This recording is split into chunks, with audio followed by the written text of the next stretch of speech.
പുച്ഛവും പരിഹാസവുമാണ് good boss, പുച്ഛവും പരിഹാസവും. എനിക്ക് മടുത്ത്. നിന്നെ ആരാണ് പുച്ഛിച്ചത്? എന്റെ ആരാ പുച്ഛിക്കാത്ത? പഠിത്തം കഴിഞ്ഞ് ജോലി കിട്ടാതിരുന്ന എന്നെ വീട്ടുകാരും നാട്ടുകാരും പുച്ഛിച്ച്. എന്തിനാ കൂട്ടുകാരെ വരെ വളഞ്ഞിട്ട് പുച്ഛിച്ച്. അങ്ങനെ മനസ്സ് കൊടുത്തിരിക്കുമ്പോഴാണ് ഇവിടെ അവസരം കിട്ടിയത്. ഇവിടെ വന്നപ്പോഴോ എല്ലാവരും പുച്ഛം. എനിക്ക് ഒരു വീടും ഫീൽ ഗുഡ് അല്ല ഗുഡ് ബോസ്. ഞാൻ പോണ ഗുഡ് ബോസ്. ഞാൻ റിസൈൻ ചെയ്യുക. റിസൈനൊക്കെ ജോലിയും കൂലിയും ഉള്ളവർക്കല്ലേ ഗുഡ് ബോസ്. അല്ല, ഞാനതല്ല ഉദ്ദേശിച്ചത്. I can explain. ഞാൻ പോവാ.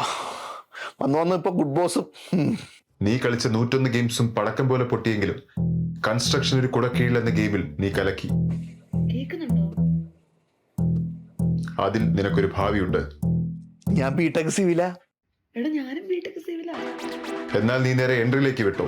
അവരുടെ ക്വാണ്ടിറ്റി സർവേയിങ് കോഴ്സാണ് നിനക്ക് പറ്റിയ ഏറ്റവും ബെസ്റ്റ് ഓപ്ഷൻ. വെറും 6 മാസം കൊണ്ട് ഇപ്പോൾ 1000-ലധികം സ്റ്റുഡൻസ് ഇതിന്റെ ഭാഗമായി പലയിടത്തും പ്ലേസ്ഡ് ആയി കഴിഞ്ഞു. അതിലും വലിയ തെളിവൊന്നും നിനക്ക് വേണ്ടല്ലോ. Thank you good boss.